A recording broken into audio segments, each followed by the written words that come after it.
So I know it's already October 6th, but I think it's a good idea to take a minute and talk about what has happened since the end of August in the SEO world. At the end of August, we had a core update that we started to see rumblings of it towards the middle of August month, and then it happened. And usually when a core update happens, there's a couple things that I look for. I want more crawled pages, I want more keywords being found, and usually in like a month or so, it means more clicks and impressions happen. In this case, this was a bit of where things started to, you almost saw every company just went down, and I didn't really see that increase that we normally saw. I saw more crawls, in some cases there were more keywords, but it felt like something muted was happening.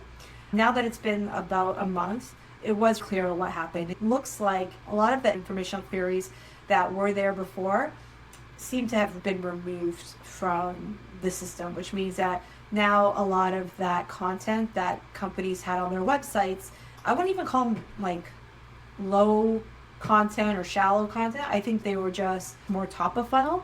They are now just feeding the machine in a lot of ways. They're what's showing up in AI mode. It's a kind of zero-click type of queries that Google's answering for us, whether it's in AI overviews or AI modes or in LLM. So pages that showed original insight or maybe answered the next step, had FAQs or data in them, those ones seem to do better after this search. Google Search Console itself was showing weird volatility in impressions in average position, but with no real traffic drop.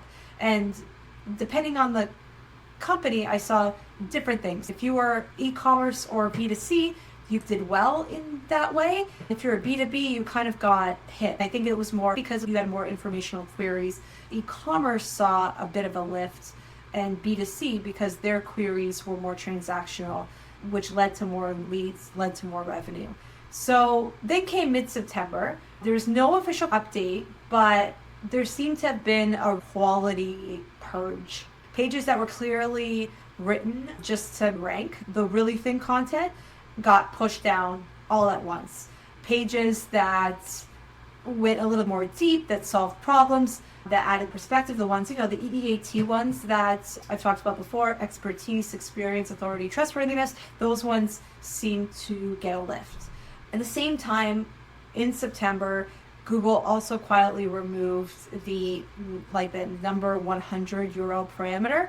So what was interesting about this is there was a time in the last year we saw that big increase in impressions that we saw there'd be like 1 million impressions and maybe like 100 clicks or something. It's not that bad, but it looked like that, right? We had this major thing, and then we called it the great decoupling.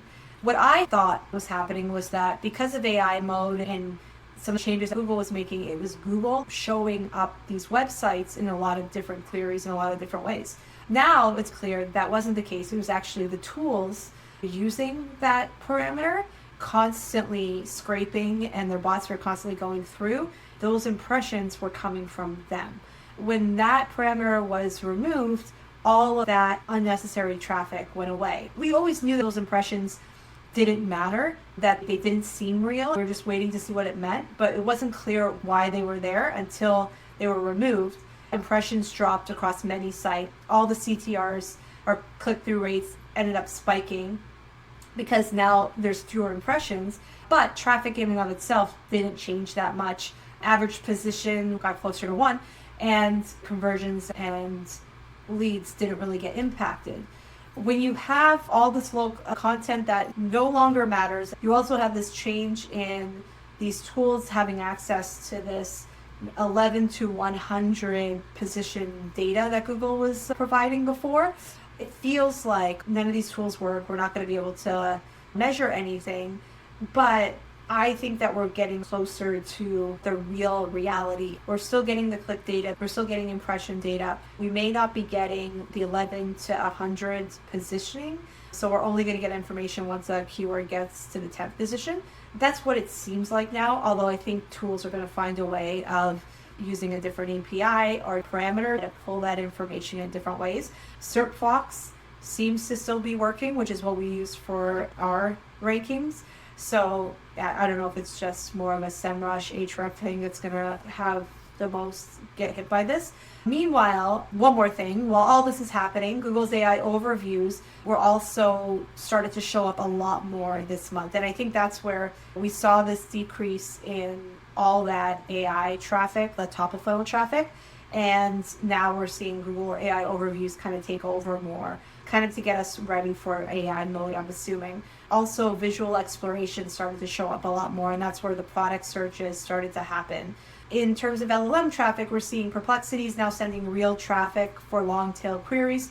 ChatGPT is testing in-chat purchases and news recommendations. They also have Pulse, which is a new thing that's going to be giving people daily updates about their stuff. So we don't know how that's going to affect some of the queries. These tools are starting to really replace search for certain categories, especially SaaS, e-commerce, and anything that's more explainer-based.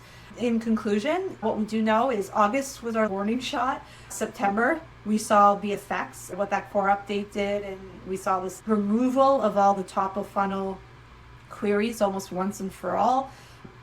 This ability for tools to keep hitting these sites to get ranking information is no longer acceptable by Google, which may not be a bad thing, to be honest. We know that SEO now is not just about rankings on Google and getting that first position. We do have to have this visibility inside of LLMs. So we'll still be working on how do we make that possible, especially with some of the integrations that are starting to happen with products and things. This is the point where although I started this a few months ago, but optimizing for both traditional and AI discoverability is what needs to be happening from this point forward. So that's the update for September. It's a lot, but hopefully you're still here and you've heard it all. If you have any questions, please let me know.